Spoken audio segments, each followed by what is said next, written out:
Maranata, familia, y bienvenidos a otra presentación más de nuestro seminario Descubriendo el Apocalipsis, tu vida nunca será igual. El tema que tocaremos hoy se titula El banquete de Babilonia, parte número 1. En el tema anterior estábamos estudiando y hablando sobre cómo prepararnos para los eventos finales, ¿verdad? Ya habíamos desglosado la temática sobre Babilonia, la bestia, la marca de la bestia, todos esos asuntos.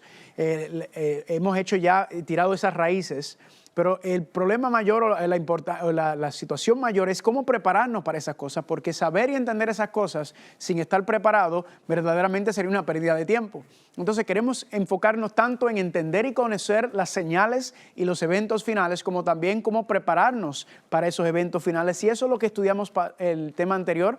Habíamos hablado sobre el bautismo del Espíritu Santo, ¿verdad? Y habíamos hablado que muchos cristianos tienen un concepto erróneo sobre lo que es el bautismo del Espíritu Santo. Pensamos que tan pronto nos bautizamos en ese momento en agua, ¿verdad? Bautismo en agua. Pensamos que ahí somos bautizados en el Espíritu Santo y vimos que la Biblia enseña que el bautismo del Espíritu Santo es la culminación de la obra de santificación del Espíritu Santo en la vida de un cristiano. Es el proceso, es el fin, ¿verdad? Uno va creciendo, uno se va limpiando y purificando y eso toma tiempo en lo que aprendemos a ser cristianos, pasar de cristianos bebés a cristianos maduros espirituales. El Espíritu Santo nos va fortaleciendo, preparándonos ¿para qué? Para recibir el bautismo del Espíritu Santo, ¿verdad? Esa lluvia tardía, como habíamos dicho, para prepararnos para dar la predicación final, el último pregón al mundo. Pero la pregunta entonces que nos hacemos es, ok, Carlos, ¿y cómo puedo yo? Ya estamos en el proceso de la santificación. ¿Cómo yo puedo seguir preparándome?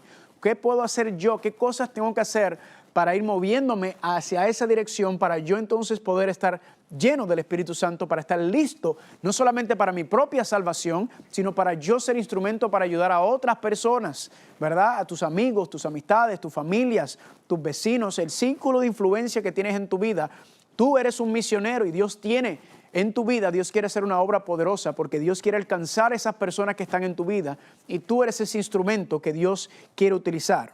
Así que hoy vamos a ir estudiando y entendiendo un poco más profundamente cómo podemos llegar a despojarnos del yo, cómo podemos llegar a una consagración plena para que podamos llegar a ser llenos del Espíritu Santo, que el Espíritu Santo tenga todo nuestro ser, que hayamos despojado el yo completamente y preparándonos para hacer una obra completa, para ser, como dijo Jesucristo, verdaderos testigos de su ministerio, del Evangelio. Así que vamos a estudiar hoy. Vayan conmigo por favor a Mateo capítulo 24. A mí me gusta Mateo capítulo 24 porque Mateo capítulo 24 yo le llamo Apocalipsis capítulo 23. En Mateo capítulo 24 Jesucristo se enfoca también nuevamente en este enfoque apocalíptico, ¿verdad? En estos eventos finales. Y en Mateo 24, entre otros, es en esencia parte de este mensaje apocalíptico final. Vayan conmigo por favor al versículo número 35. Mateo capítulo 24, 35 dice así: el cielo y la tierra pasarán, pero mis palabras no pasarán. Pero del día y la hora nadie sabe, ni aun los ángeles de los cielos, sino solamente mi Padre. Aquí Cristo nos está advirtiendo, esta tierra que tú estás viendo aquí, ese cielo, que es una referencia a la atmósfera, esto va a pasar, esto no va a seguir más. Y Cristo dice, el día y la hora que eso ocurre, nadie lo sabe.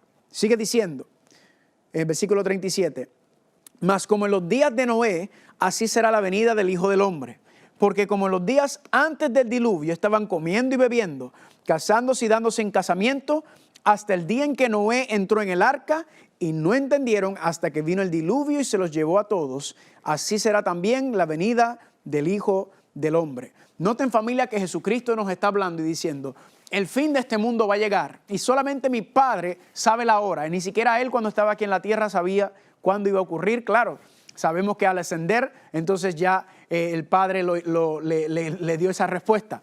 Pero es interesante notar que Él dice, no sabemos cuándo va a ser, pero nos dice y nos da las señales. Dice, como en los días de Noé, así será la venida del Hijo del Hombre. En otras palabras, para entender lo que va a pasar aquí en la tierra, tenemos que ir a los días de ¿quién? A los días de Noé.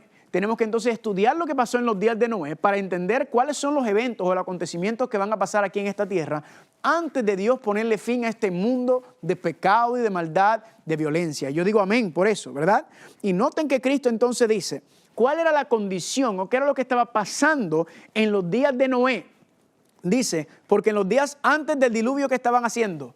comiendo y bebiendo, casándose y dándose en casamiento, hasta el día en que Noé entró en el arca. Noten, familia, entonces, que nos dice claramente que durante el tiempo de Noé estaban comiendo y bebiendo, casándose y dándose en casamiento. En otras palabras, familia, lo que estamos viendo y lo que estamos entendiendo aquí es que esta condición, esto estaba pasando dentro del pueblo de Dios, y el pueblo de Dios no estaba preparado para lo que estaba pasando. No estaba preparado, ¿por qué? Porque estaban comiendo y bebiendo, casándose y dándose en casamiento hasta el día en que Noé entró en el arca. Significa que el comer y beber, el casarse y dándose en casamiento, impidió que las personas pudieran escuchar el mensaje de Noé y quedaran fuera del arca. Ahora, normalmente nosotros pensamos que este mensaje es a los que están fuera de la iglesia, a los que le decimos que están en el mundo. Pero no, familia. Este contexto, Dios le está hablando a la iglesia. ¿Cómo así? Porque es que si usted nota, Dios no le habla al mundo. El mundo no cree en Él, ¿verdad? El inconverso, el incrédulo no cree en Él. Dios le habla a su iglesia, Dios le habla a su pueblo para nosotros ser mensaje al mundo. Y este mensaje vamos a ver que es un mensaje que se le está llevando al mundo entero. Y noten lo que sigue diciendo, versículo 39. Y no entendieron, o sea, ¿quién no entendió? No entendieron lo que estaban comiendo y bebiendo, lo que estaban casándose y dándose en casamiento. Dice que no entendieron hasta que vino el diluvio y se los llevó a todos. En otras palabras, ellos no entendieron, no escucharon. ¿Qué no entendieron? Que Dios iba a enviar un diluvio, que Dios iba a enviar juicio sobre la tierra. Ellos no entendieron. ¿Por qué no entendieron? Porque estaban comiendo y bebiendo, casándose y dándose en casamiento. Pero luego dice, hasta que vino el diluvio, o sea, hasta que empezó a llover. Cuando empezó a llover le pregunto, ¿entendieron o no entendieron? Sí, ¿verdad? Se dieron cuenta que lo que Noé estuvo predicando era verdad. Ellos no lo entendieron, o sea, no escucharon, no le prestaron atención hasta que empezó a llover, hasta que llegó el diluvio y se los llevó a todos. Así será también la venida del Hijo del Hombre. En otras palabras, familia, vamos a enfocarnos en estos versículos. ¿Por qué? Porque es la advertencia que Cristo nos está diciendo. Cristo le está diciendo a la iglesia, ¿qué está pasando? Que en tiempo final, el pueblo de Dios va a estar haciendo ¿qué? Comiendo y bebiendo, casándose y dándose en casamiento. Y por estar haciendo esas actividades, entonces no van a prepararse, no van a estar escuchando, no van a ver las señales, las advertencias, no van a prestar atención, no se van a consagrar y prepararse para los eventos finales. Y cuando venga ya la puerta cierra y será muy tarde. Yo no sé usted, pero yo no quiero cometer este error en mi vida. Yo no quiero ser una persona pensando y creyendo que yo estoy muy bien, que soy un buen cristiano, que estoy viviendo un cristianismo como yo entiendo, como yo creo, y que venga este día y me agarre por sorpresa, porque eso es lo que está pasando. Ahora, cuando usted analiza la situación durante el tiempo de Noé, es interesante, familia, que la iglesia no era pequeña. Este mensaje era la iglesia.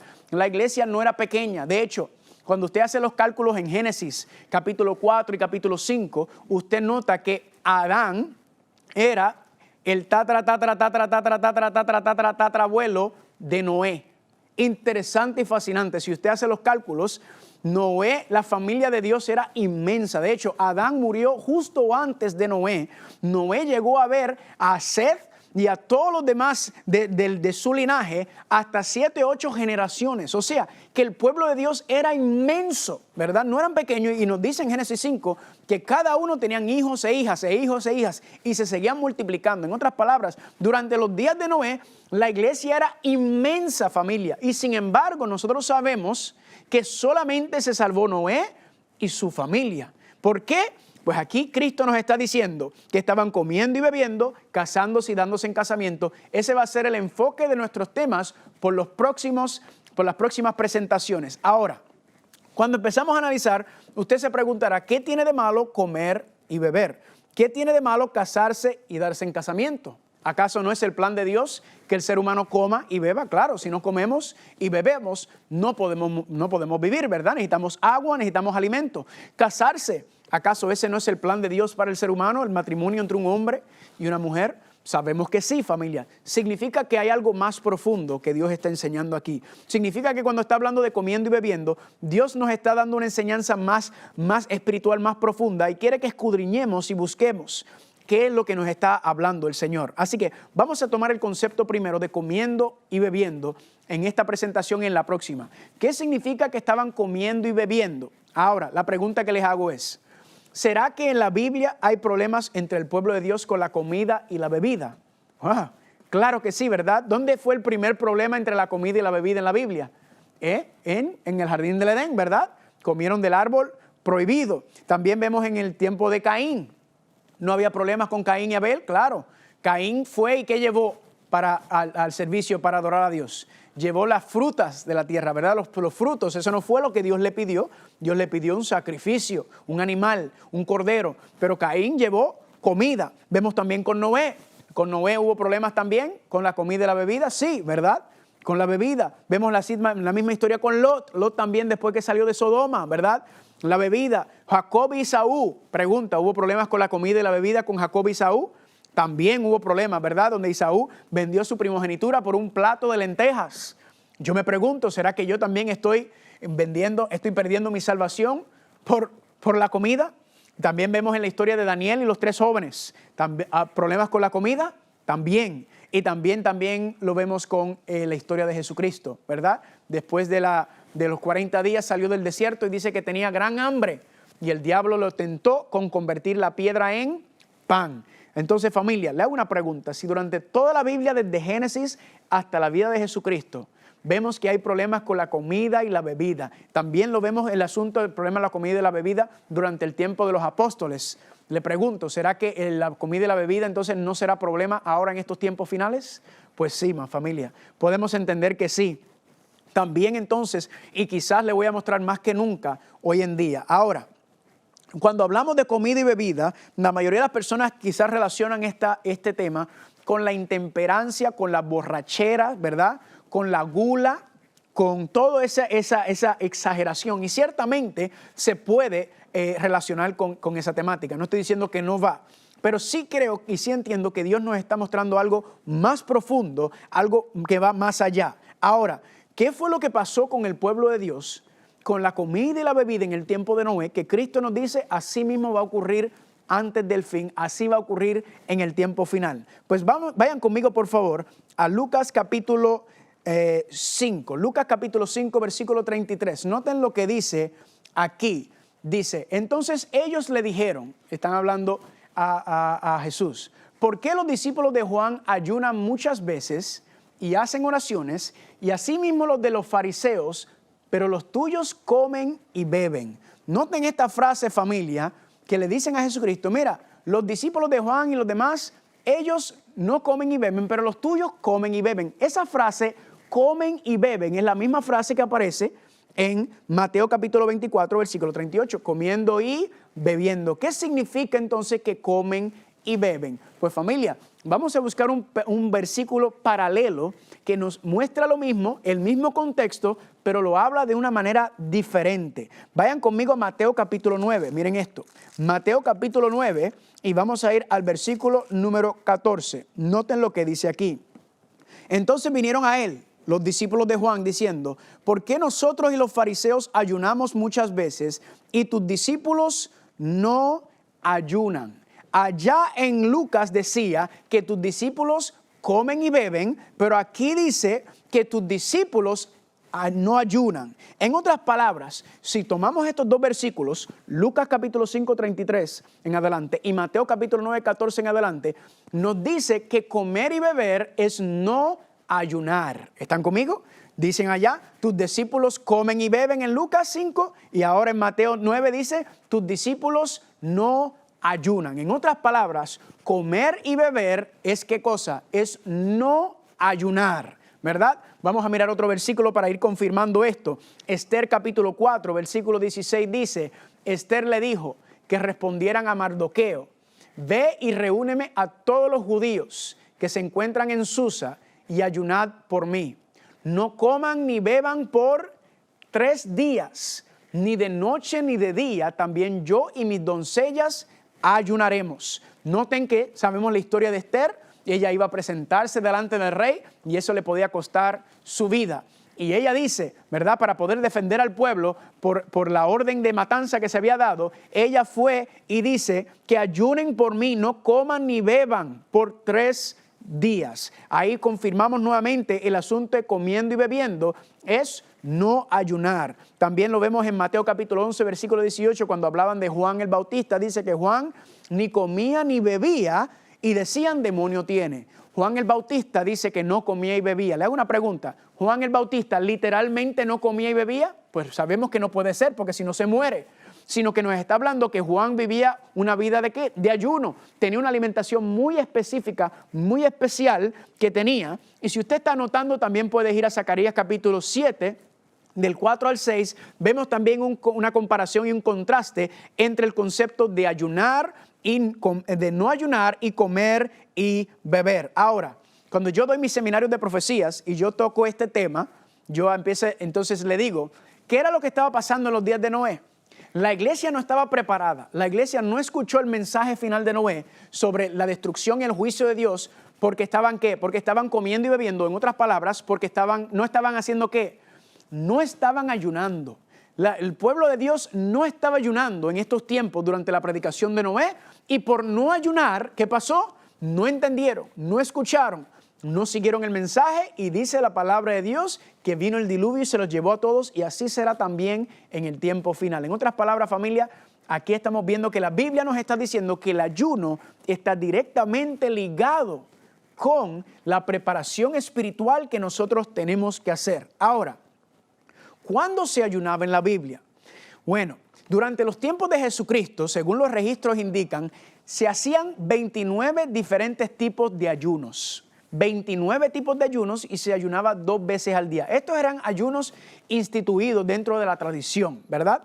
Pero bíblicamente hablando, había un día de ayuno que podemos encontrar y podemos reafirmar, donde el mandato era ayunar en ese día. Y si usted conoce un poco su Biblia, usted sabría de qué día estamos hablando, que es el gran día de ayuno, o se conoce como el gran día de la expiación, o el Yom Kippur, que hablamos en unas presentaciones anteriores. Quiero que vayan conmigo, por favor, a Levítico capítulo 23.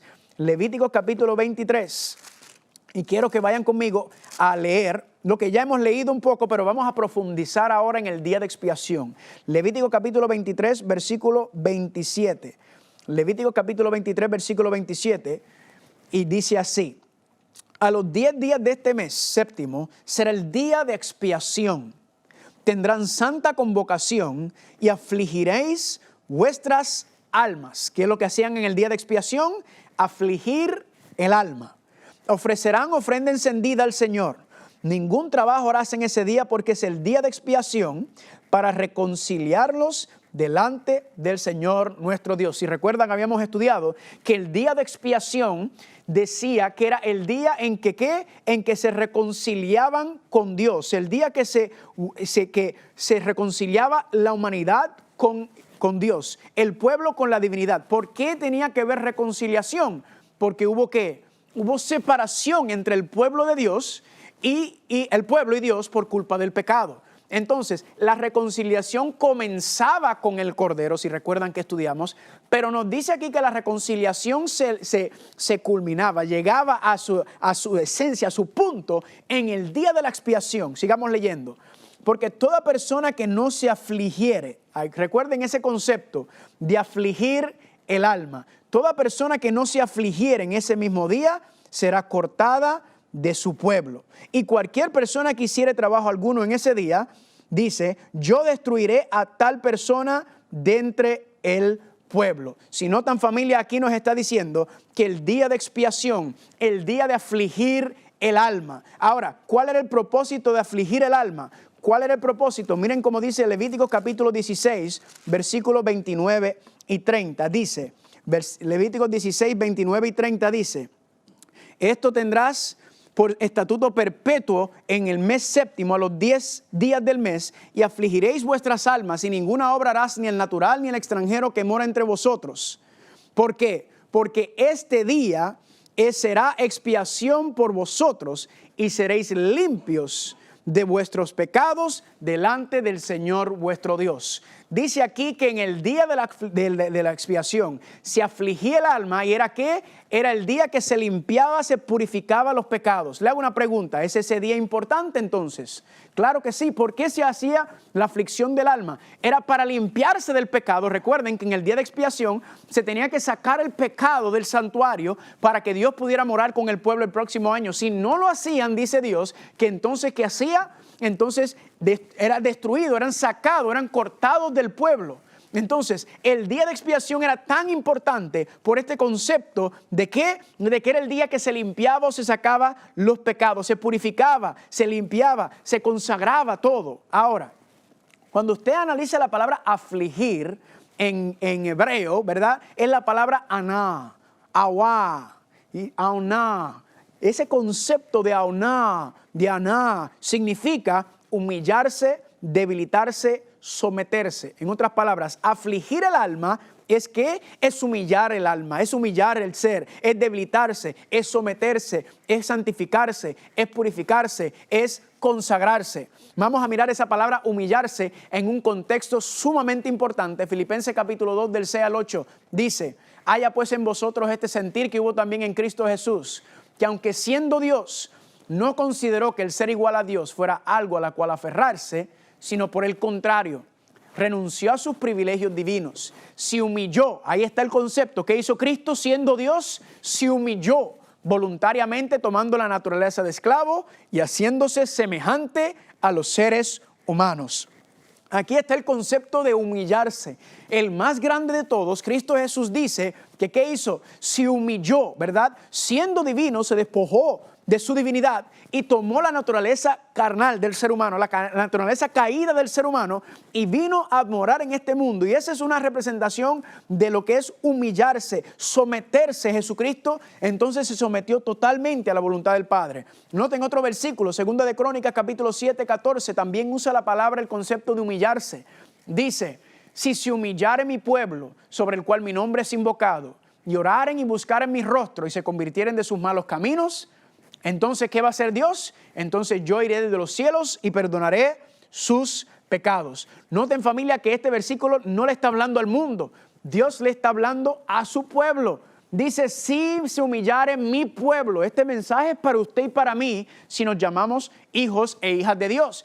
Y Dios está diciendo: yo quiero que mi pueblo se humille. Yo quiero que mi pueblo invoque, que me oren, que me busque. ¿Para qué? Para que se conviertan de sus malos caminos, para que se aparten del pecado. ¿Para qué? Para yo oír desde los cielos. Noten las condiciones para Dios oír al clamor de su pueblo. Oír desde los cielos y hacer ¿qué? Y perdonaré sus pecados, y incluso dice: sanaré su tierra. En otras palabras, su vida, todo el aspecto de su vida. Ahora, afligir el alma, familia, entonces es la aflicción, es someterse, es humillarse. Y nos dice que en los días de Noé el pueblo estaba comiendo y bebiendo. En otras palabras, no estaban sometiéndose, no estaban afligiendo el alma, no estaban analizando y viendo su vida si estaba bien ante Dios. Vamos a mirar otro ejemplo en la Biblia, 2 de Pedro capítulo 2 versículos 6 y 8, donde usa el concepto de afligir el alma. Dice: si condenó por destrucción a las ciudades de Sodoma y de Gomorra, reduciéndolos a ceniza. Y dice: y libró al justo Lot, abrumado por la nefanda conducta de los malvados, porque este justo que moraba entre ellos afligía cada día su alma justa, viéndolo y oyéndolo los hechos inicuos de ellos. Nos dice que antes de Dios destruir a Sodoma y Gomorra, Dios envía a sus ángeles, ¿verdad? Los dos ángeles, Cristo se quedó con Abraham y los dos ángeles fueron entonces a la ciudad. Y dice que ¿por qué razón Lot escuchó a los ángeles? Pues dice aquí que porque él afligía su alma, ¿verdad? Frente de la perversión que había en Sodoma y Gomorra, nos dice que Lot era un hombre justo que afligía su alma cada día. Y eso lo preparó para escuchar, porque recuerden que las demás personas en su familia no escucharon. Sus hijos y sus otras la familia de ellos no quisieron salir de Sodoma y Gomorra. Lot salió. ¿Por qué Lot salió? Porque Lot afligía su alma cada día. Ahora, ¿qué es afligir el alma? ¿Qué significa afligir el alma? Miren cómo lo dice en Daniel capítulo 9, versículos 3 y 4. Esto es uno de los muchos versículos que hablan, pero creo que este es el versículo que mayor recoge el concepto de afligir el alma. Dice Daniel 9, 3 y 4, volví mi rostro al Señor Dios, buscándole ¿en qué? En oración y ruego, en ayuno y cilicio y ceniza, y oré al Señor mi Dios e hice confesión. Familia, este es el versículo creo que mejor resume el concepto de afligir el alma, muy parecido a lo que estamos leyendo en 2 de Crónicas capítulo 7 versículo 14. Dice que afligir el alma es ¿qué? Es buscar al Señor ¿en qué? En oración, en ruego, en ayuno. Aquí está el concepto del ayuno, ¿verdad? Ligado a este someterse, a este afligir el alma, a este humillarse, familia. Y dice, y ayuno, cilicio y ceniza, y oré al Señor mi Dios e hice confesión. Aquí vemos entonces lo que es afligir el alma. Afligir el alma está involucrado todos estos conceptos del ayuno. Cilicio y ceniza, ¿verdad? Cilicio es el cambio de vestimenta. Ceniza, si usted notaba en las escrituras, cuando pasaba algo de luto, pasaba una tragedia, ¿verdad? ¿Qué hacía el pueblo? Se rasgaban las vestiduras y se tiraban se tiraban arena y ceniza. Esos conceptos de tirarse encima polvo y ceniza es un concepto muy interesante, porque ¿qué le están diciendo a Dios? Están humillándose ante Dios diciéndole, Señor, del polvo me creaste, ¿verdad? Del polvo me creaste, pero si no me arrepiento, me voy a convertir en ceniza, seré destruido. Eso es lo que está hablando aquí, familia, ese sometimiento, ese afligir el alma, ¿verdad? Y ahí vemos el ayuno ligado a este concepto de afligir el alma, nuevamente, ¿verdad? Ante esta situación que estaba ocurriendo en los días de Noé, y nos dice que lo mismo que ocurrió en el día de Noé ocurrirá aquí también. Ahora, ¿cuál es el propósito del ayuno? Esta es una pregunta muy interesante. ¿Cuál es el propósito de ayuno? Mucha gente ayuna porque quieren verse flacos, porque viene el verano y quieren ponerse en el traje de baño y verse en línea, ¿verdad? Otra gente ayuna, ¿verdad? Porque va a venir una boda y quieren caber en el traje. Y otra gente ayuna por asuntos de salud. Y verdaderamente el ayuno tiene beneficios de salud, pero mayormente hay una razón muy clara. Y una vez yo estuve leyendo una matutina y habló sobre este concepto, me acuerdo, en el año 2012. ¿Y qué decía la matutina? Dice, el principal beneficio que se obtiene del ayuno es la claridad mental que proviene de una abstinencia total o parcial de los alimentos y capacita a la persona a percibir la voluntad de Dios en forma más clara. Familia, esto es un manjar, esta cita. Esta cita me ayudó a mí a entender lo que es el ayuno. Dice que el principal beneficio que se obtiene del ayuno es la ¿qué? Claridad mental. Significa que algo de lo que estamos comiendo no nos está permitiendo tener claridad mental. El ayuno nos ayuda a tener claridad mental. Y noten que esa claridad mental proviene ¿de qué? De una abstinencia total o parcial de los alimentos. En otras palabras, cuando habla de ayuno, a veces la gente piensa en no comer, ¿verdad? Y sí, eso es una forma de ayuno, pero hay ayunos, diferentes tipos de ayunos, en donde uno se abstiene de ciertos alimentos o de otros alimentos. Aquí nos está diciendo que ciertamente una abstinencia total o parcial de los alimentos. Y noten, ¿cuál es la razón de esa abstinencia total y parcial? Para tener claridad mental, ¿con qué propósito? Y capacita a la persona a percibir la voluntad de Dios en forma más clara. Gloria sea el nombre de Dios. Ahora entendemos por qué el ayuno está ligado al concepto de el afligir el alma, del humillarse y someterse para identificarse. La razón es ¿para qué? Es para ver, dice aquí, para percibir la voluntad de Dios de forma más clara. Significa que si necesitamos ayunar o necesitamos dejar de comer ciertas cosas, significa entonces que el mensaje es que hay cosas que estamos comiendo que están impidiendo que tengamos claridad mental, por ende, están impidiendo que podamos percibir la voluntad de Dios de forma más clara. ¿Están conmigo o no están conmigo? Así que el ayuno está ligado al proceso de la santificación. El ayuno es parte del proceso de la santificación por el cual nosotros entonces tenemos que someternos a Dios para que Él pueda hacer la obra en nosotros. Ahora, para eso primero hay que limpiar y hay que sacar las cosas en nuestra vida que no sirven. Hay que sacarlos, y el ayuno es el método o está dentro de la estrategia de Dios para ayudarnos a poder identificar su voluntad. Recuerden, ¿cuál era el asunto, el propósito del ayuno en el juicio? Levíticos 16:30 lo dice, porque en este día se hará expiación por vosotros y seréis limpios de todos vuestros pecados delante del Señor. Así que el ayuno nos ayuda, familia, ¿a qué cosa? A analizar y examinar nuestra vida, tener claridad mental para ver si verdaderamente estamos viviendo o no a la altura del Evangelio de Dios. Me recuerda el Salmos 139, versículos 23 y 24 dice, examíname, oh Dios, y conoce mi corazón. Pruébame y conoce mis pensamientos y ve si hay en mí camino de perversidad y guíame en el camino eterno. La oración nuestra cada día debe ser, Señor, ¿será que estoy viviendo a la altura de tu evangelio? Señor, ¿será que mi vida va conforme a tu voluntad? ¿Será que lo que yo vivo, el cristianismo que yo estoy viviendo, es verdaderamente el cristianismo bíblico? ¿O será que yo estoy viviendo un cristianismo que es falso, que no es verdadero? ¿Cómo lo sabemos? Porque cuando leímos, Jesucristo menciona en Mateo 24 que en los días de Noé, ¿qué estaban pasando? Estaban comiendo y bebiendo y este era el pueblo de Dios. Ellos pensaban que estaban muy bien, pero cuando llegó el diluvio se dieron cuenta que no. Entonces, ¿será que usted y yo estamos cometiendo el mismo error? ¿Será que yo pienso o yo creo que mi cristianismo va conforme a la palabra de Dios o será que yo soy un hipócrita? Pues yo no sé usted, pero yo me quiero salvar.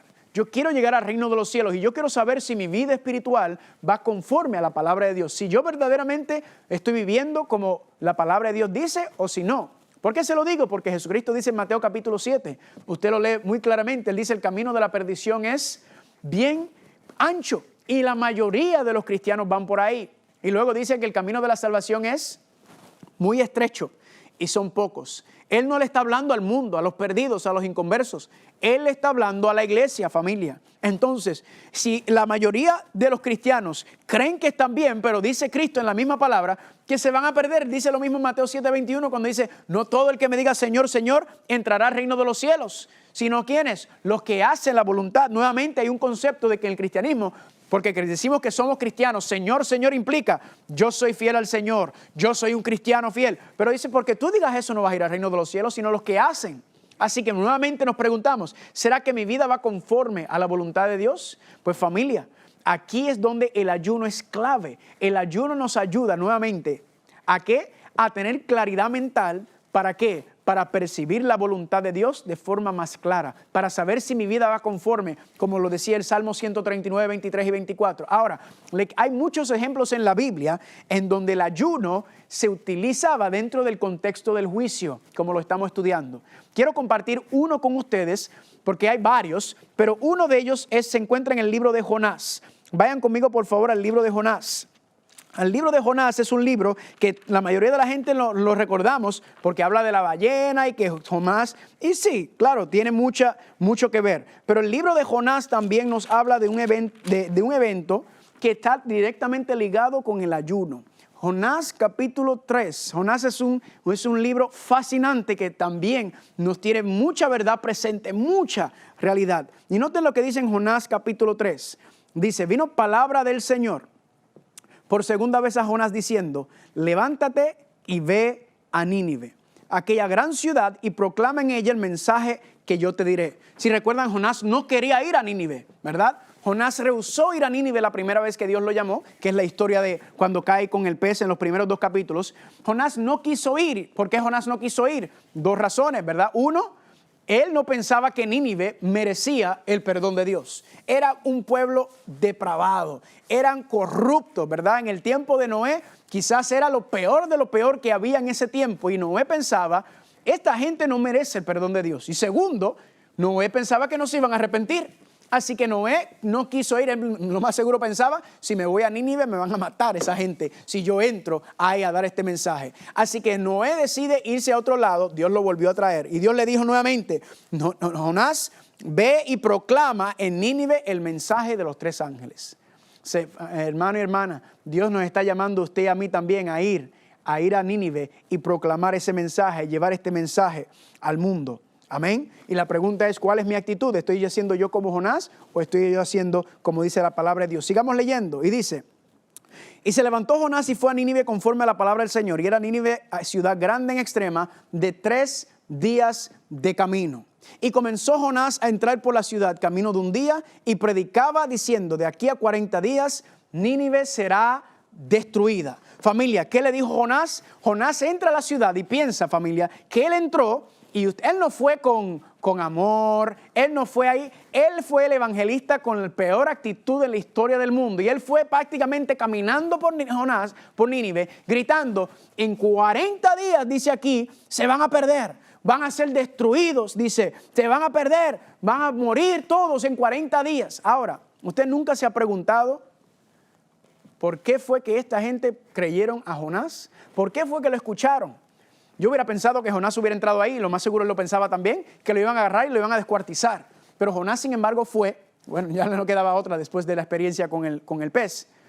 Familia, ¿qué fue lo que hizo que Nínive escuchara a Jonás? ¿Saben qué yo creo que fue?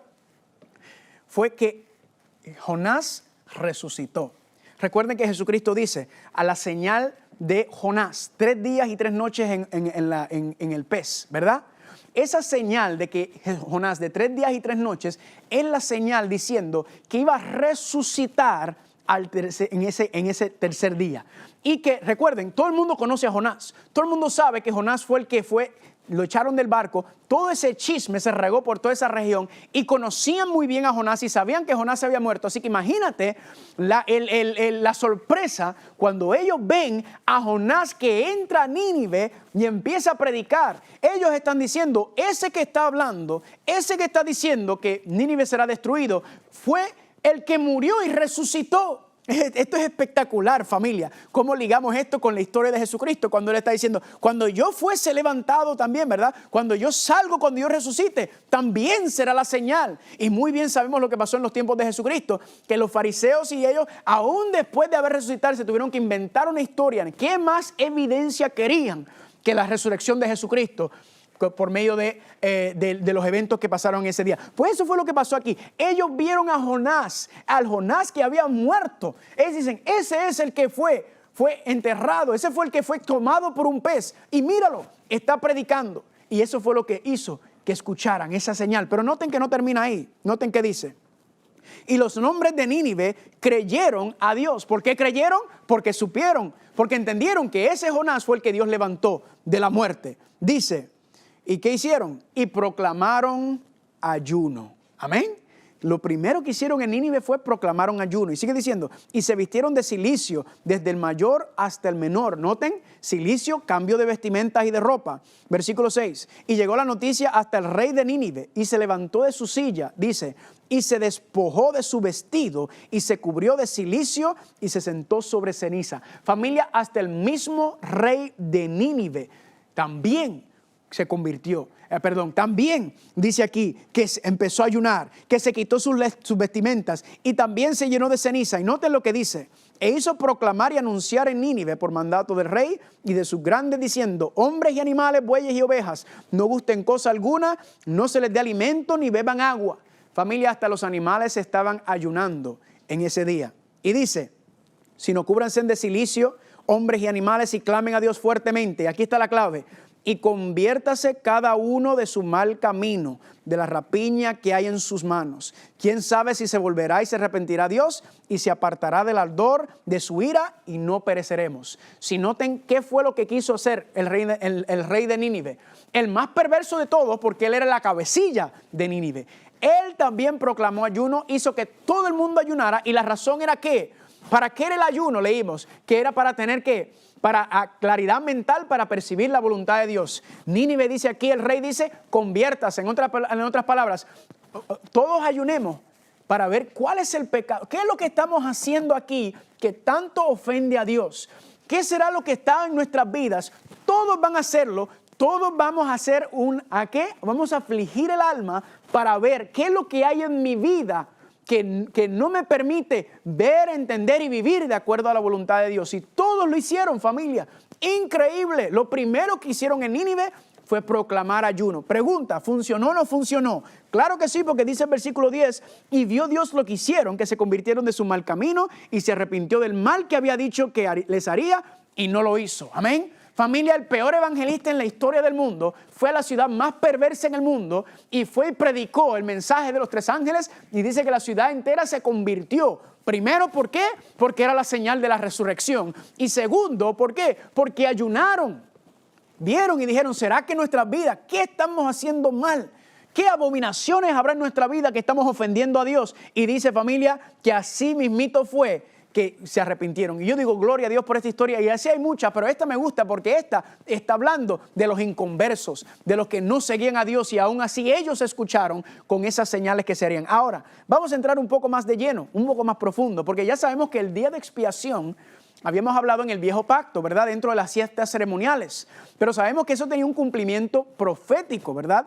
Ese día de expiación era un tipo, una representación del verdadero día de expiación que no iba a ocurrir en el santuario terrenal, sino iba a ocurrir en el santuario celestial. Que no iba a ser por medio de un sumo sacerdote terrenal, sino por medio de nuestro sumo sacerdote celestial, que es Cristo Jesús. Y ya estudiamos y vimos que eso comenzó en el año 1844, que fue cuando Cristo, ¿verdad? Estudiamos, pasó del lugar santo al lugar santísimo en el santuario celestial para empezar a hacer su obra de intercesión, su obra de sumo sacerdocio, ¿verdad? De abogar, de defender, de ser nuestro gran abogado en el cielo. Y vemos entonces que si en el día de expiación, aquí vamos a hacer el lazo, si nos dice en el viejo pacto, el pueblo tenía que afligir el alma, para ver si sus pecados, para tener claridad mental, para ver si ellos estaban bien con Dios. Y si no lo hacían, eran sacados fuera del pueblo. En otras palabras, el nombre era borrado del libro y eran sacados al desierto. Y en el desierto era la muerte segura. Significa que Dios nos está diciendo algo también a nosotros, ¿verdad? Dios nos está hablando, entonces hay una enseñanza mayor sobre cuál es el cambio, qué es lo que tenemos que hacer nosotros también en el día de expiación, en esa experiencia, ¿verdad? No la experiencia del patio, no la experiencia del lugar santo, sino ahora estamos hablando de la experiencia en el lugar santísimo, el mensaje que se debe estar dando desde 1844. Y esa clave, familia, entonces podemos entrar al santuario. En el santuario, ¿qué está en el lugar santísimo? En el lugar santísimo se encuentra el arca del pacto. Le hago una pregunta, ¿y qué está dentro del arca del pacto? Dentro del arca del pacto sabemos que están los 10 mandamientos. Muy bien, así que nos está llamando, el mensaje final está llamándonos a nuevamente retornar a los 10 mandamientos, a ese fundamento, ¿verdad?, que señala la ley. Pero también había otra cosa dentro del arca. Noten lo que dice Hebreos capítulo 9, versículo 4. Y dice, y tras el segundo velo estaba la parte del tabernáculo que es llamado el lugar santísimo, el cual tenía el incensario de oro. Y el arca del pacto cubierta de todas partes alrededor de oro, y en la que estaba una urna de oro que contenía ¿qué cosa? El maná. Escúchame bien, familia. En el lugar santísimo, en el arca del pacto, estaba los 10 mandamientos, pero estaba el maná. Ahora le hago una pregunta. ¿Qué es maná? Podemos decir que el maná, ¿de dónde venía el maná? Para hacerlo mejor. ¿El maná venía de dónde? Del cielo. ¿Significa que entonces el maná era alimento o comida del cielo? Podemos decir que el maná era la alimentación celestial, ¿verdad?, que Dios le dio a su pueblo. El menú celestial significa entonces, familia, que será que Dios nos está hablando y nos está diciendo algo cuando en Hebreos dice que en el arca del pacto estaba el maná. Y nosotros entonces, pasando también por el proceso de la santificación y siguiendo el santuario, tenemos que entrar ahora a una experiencia en el lugar santísimo. Familia, yo creo que el Señor nos está hablando y nos está diciendo claramente que es que nosotros también, entonces viendo el maná en el lugar santísimo, es que nosotros también tenemos que regresar o retornar a la alimentación del cielo. Tenemos que regresar a la alimentación que Dios nos proveyó, porque así como Dios le proveyó maná al pueblo de Dios, Dios se lo dio. En el jardín del Edén también vimos en Génesis capítulo 1, versículo 29, también vemos que Dios le dio una alimentación original. Vayan conmigo un momento, vamos a leerlo. Génesis capítulo 1, versículo 27, dice así: y creó Dios al hombre a su imagen y semejanza, a imagen de Dios lo creó, varón y hembra. Brinquemos al 29. Y Dios dijo, he aquí que os dejo toda planta que da semilla, ¿verdad?, que está sobre la tierra, y todo árbol que hay fruto y que da semilla, os será para comer. Aquí nos está diciendo, familia, que cuál era el menú original, cuál era el menú celestial, cuál era la alimentación divina. Pues nos dice claramente que Dios le daba ¿qué? De toda planta que da semilla, de los frutos, ¿verdad? De todo lo que producía era la alimentación. Ahora, cuando analizamos y miramos entonces, estamos hablando ya mucho más allá de simplemente comer o no comer animales inmundos. lo que encontramos en la experiencia del lugar santísimo es que Dios nos está diciendo, el maná está ahí porque yo quiero decirle a mi pueblo que es hora de regresar a la alimentación original. Es hora de dejar de comer la comida de Babilonia. Si recordamos en Daniel capítulo 1, nos dice que ahí hubo problemas, ¿verdad? Tomaron estos muchachos y los sacaron de Jerusalén. Lo más seguro mataron a su familia, los quitaron, destruyeron sus casas, los castraron, los tenían de todo lo peor que podía haberle pasado a esos muchachos, esos 4 jóvenes hebreos, entre Daniel y los otros, y los llevaron a Babilonia. Y después en Babilonia, ¿qué le hicieron? Le cambiaron el nombre. Los metieron a la Universidad de Babilonia para convertirlos en Babilonia. ¿Qué está haciendo Babilonia? Babilonia está tratando de arrancar la identidad cristiana. Babilonia está tratando de arrancar la identidad adventista. Babilonia está tratando de olvidar, que nos olvidemos de las raíces y los fundamentos que Dios nos ha dado, porque Babilonia quiere que nos parezcamos, que parezcamos a ellos. No quieren que reflejemos esa identidad profética que tenemos. Babilonia no quiere que hagamos eso. Y Babilonia entonces trata, y en medio de ese intento de convertir a esos muchachos, dice que también se le dio, ¿qué cosa? La comida del rey. Yo me imagino que la comida del rey había toda clase de comida inmunda y también que quizás comemos como no inmundo, ¿verdad? Quizás ahí había alguito de Pepsi Cola, refrescos, ¿verdad? Comida chatarra, toda esta comida, toda esta alimentación de Babilonia, todas estas comidas altamente procesadas, llenas de azúcar procesado y sal, y toda esta comida, todas estas cosas que nos está haciendo daño, familia. Está claramente comprobado, familia. Ya nosotros la evidencia es contundente sobre la importancia de la alimentación en la salud del ser humano. Y no solamente recuerden la salud física, sino también la salud mental, porque lo que usted come afecta a su cuerpo y su mente también. Y aquí es donde ligamos el concepto del ayuno, claridad mental para percibir la voluntad de Dios de forma más clara, relacionado con la comida de Babilonia, el banquete de Babilonia. ¿Y qué dijeron esos 3 muchachos? No queremos comer natural, queremos comer sano, queremos comer la alimentación original. No te encanta la invasión. Y estos son mensajes para nosotros porque sabemos que Daniel es una literatura apocalíptica que habla sobre los tiempos del fin. Lo que nos está diciendo es que nosotros también como pueblo de Dios, en los tiempos finales, Babilonia también va a tratar de hacer esto. Y nosotros entonces, ¿qué tenemos que hacer? Tenemos que regresar a la alimentación original. Ese es el mensaje de Daniel capítulo 1. La preparación. ¿Para qué? Para los acontecimientos está directamente ligado con el ayuno, con el cambio de alimentación, con regresar a esa alimentación original. Y mucha gente, cuando yo hablo de estos temas, dicen, ay, hermano pastor, eso es demasiado difícil. Muy difícil. Yo dije, yo sé que es difícil. Es difícil, pero no es imposible, porque nada hay, todo lo puedo en Cristo que nos fortalece. Dios nos está hablando y Dios nos está diciendo, yo quiero algo mayor para ustedes. Y esto lo vemos, no lo está pidiendo así en un vacío. Jesucristo pasó lo mismo cuando Él iba a empezar su ministerio. ¿No dice en Mateo capítulo 4, versículo 1 y 2? Entonces Jesús fue llevado por el Espíritu al desierto y después de haber ayunado 40 días y 40 noches, ¿tuvo qué? Tuvo hambre. Jesús, para empezar su ministerio también, ¿qué hizo? Ayunó. ¿Están conmigo? Estuvo en las manos de Dios durante todos los días, claro, pero este periodo especial fue para prepararse, para capacitarse, para poder tener esa conexión sobrenatural, para poder tener esa experiencia única y completamente unido al Padre, para poder llevar a cabo los 3 años y medio que iba a llevar a cabo, especialmente el final de su vida. Entonces vemos el ayuno como ese método que Dios tiene. ¿Para qué? Para apartarnos del mundo, para apartarnos de las comidas del mundo. Y sabemos que hay muchas cosas, familia, que nos hacen daño. Dios nos está diciendo, yo puedo dar una larga lista aquí, ¿verdad? Pero vamos a ir al grano. Dios nos está diciendo, coma lo más natural posible. Regresa a esa alimentación original. Vemos también cuando Dios sacó al pueblo de Egipto. Pregunta, ¿cuánto tiempo llevaban en Egipto? Más de 400 años, ¿verdad?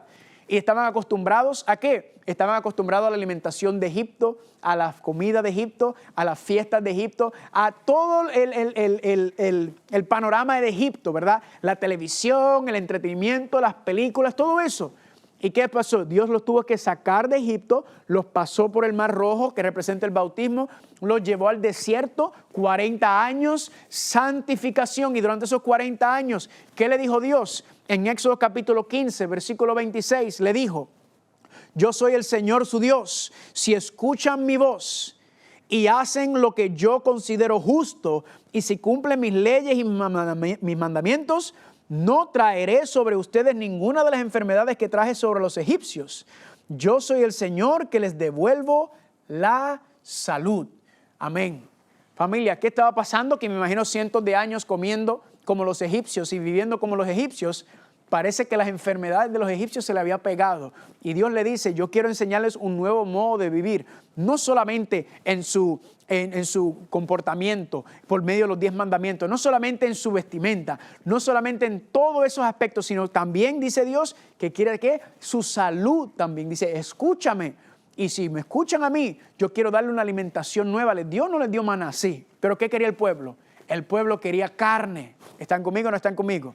Entonces Dios nos está dando el mismo mensaje a nosotros para poder entrar a la tierra prometida. Dios le dijo, apártanse de la comida de Egipto, apartémonos de la comida de Babilonia. ¿Para qué? Para que podamos tener claridad mental, para percibir la voluntad de Dios, para poder cumplir la voluntad de Dios de forma más clara, para que Él nos pueda utilizar primero para limpiar y santificarnos y prepararnos nosotros, pero también, sobre todo, para utilizarte a ti para ser instrumento para otros. ¿Cómo podemos saber y entender eso si no es por medio de la obra del Espíritu Santo que nos habla?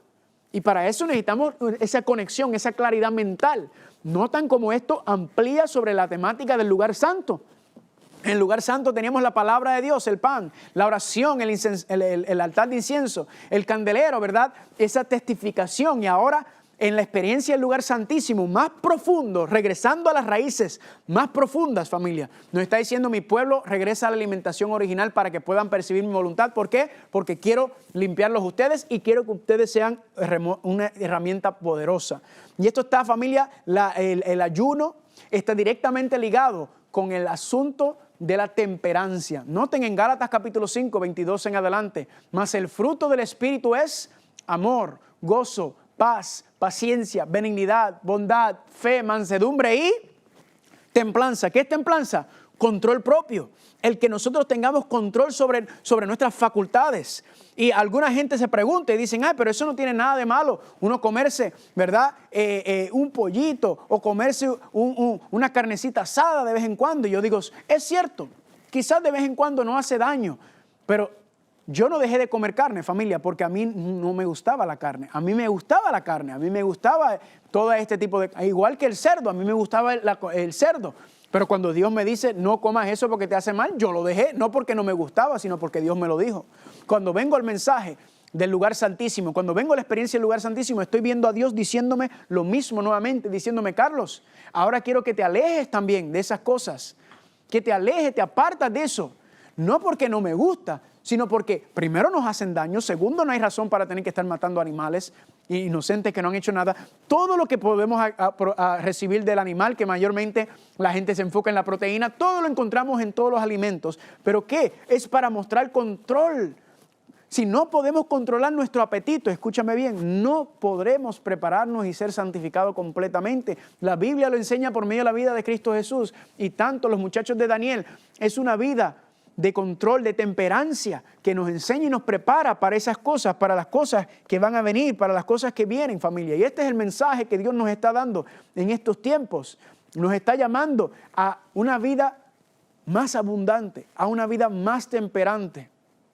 Y si usted, escúcheme bien, si usted no puede controlar el apetito, entonces el enemigo tiene control sobre usted. ¿Y el apetito por qué? Porque el apetito es lo más básico, lo más esencial es la comida, ¿verdad? Nosotros comemos. Y Dios nos está mostrando por medio del ayuno, nos está mostrando a que no permitamos que la carne, ¿verdad? Que la barriga, como dicen Judas, que los apetitos nos controlen y nos dominen, sino que por medio de la ayuda y el poder del Espíritu Santo, nosotros podemos entonces ser cristianos que vivimos en el Espíritu, que no dejamos que la carne nos controle. Miren cómo dice 1 Corintios 10:31. Si pues comes o bebes o haces cualquier otra cosa, hacerlo todo para la gloria de Dios.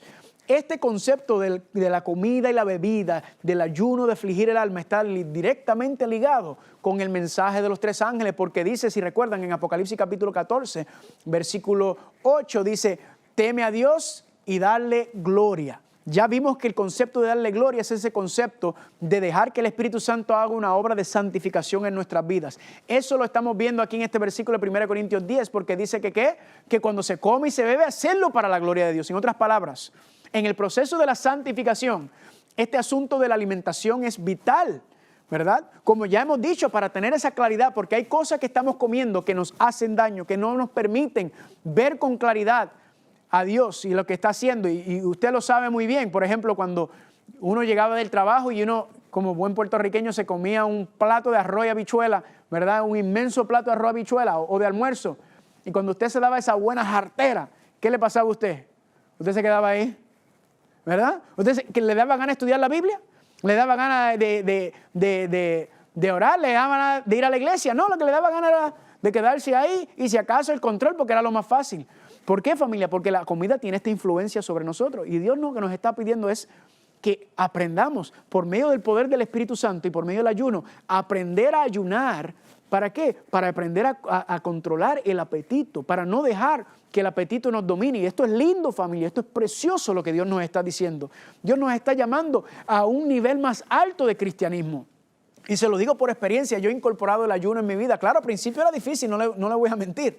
Era difícil al principio y yo pensaba, yo no puedo ayunar. Pero uno va poco a poco, ¿verdad? Uno va poco a poco. Primero ayunaba un desayuno y así sucesivamente. Y ahora me gusta el ayuno, me gusta. Y no solamente ayunar de no comer, como le mencioné. Hay diferentes tipos de ayuno. Puede empezar un ayuno de que quizás a usted le gusta demasiado la comida chatarra. Pues hágase un ayuno de un mes de no comer comida chatarra. Empiece poco a poco y va a seguir. Y usted va a ver los resultados. Le voy a dar el mejor consejo que le puedo dar. Es el ayuno de Daniel capítulo 1. Hablando de ese tema, en Daniel capítulo 1 se fueron de ayuno por ¿cuántos días? 10 días. Y durante 10 días ¿qué hicieron? Solamente tomaron agua y legumbres, ¿verdad? Lo natural, vegetales, frutas, cosas de esa índole. ¿Y qué pasó? ¿Fueron bendecidos o no fueron bendecidos? Yo no conozco una sola persona que no haya hecho el ayuno de Daniel capítulo 1 y que no ha visto una transformación, no ha visto una inyección de poder en su vida espiritual. Es una cosa espectacular el ayuno de Daniel. Y a mí me ayudó mucho también a entender y ver. 10 días, los primeros 2 o 3 días te vas a sentir incómodo porque todos los químicos y toda esta comida altamente procesada y todo lo que estamos consumiendo nos va irritando, pero a medida que vayamos pasando y dejando que el cuerpo se limpie, usted empieza a respirar diferente, a ver diferente, su vida empieza, y entonces ahí está esa conexión con Dios, que es lo que Dios anhela y busca. Dios quiere esa conexión más clara, más profunda, más poderosa. ¿Para qué? Para que nos apartemos de aquello que no le agrada y para utilizarnos para hacer su voluntad, para hacer su gloria. Y este es el tema, ese es el punto de todo esto, es tener esa conexión con Dios. Lo reto, ¿verdad?, a empezar con ese ayuno. Habla con su iglesia, con las personas en su iglesia que están dirigiendo el departamento de salud para que pueda hacer, porque hay ciertas condiciones que quizás no pueda hacerlo completo, pero la mayoría de las personas pueden hacerlo. Busca, anhela ese deseo, lee cada día Salmo 139, 13 y 14 y dile a Dios, Señor, examíname, ¿será que mi vida va conforme a tu voluntad? ¿Será que estoy viviendo de acuerdo a tu palabra? Para que podamos tener esa experiencia poderosa. Espero que eso sea tu deseo, que el Señor te bendiga.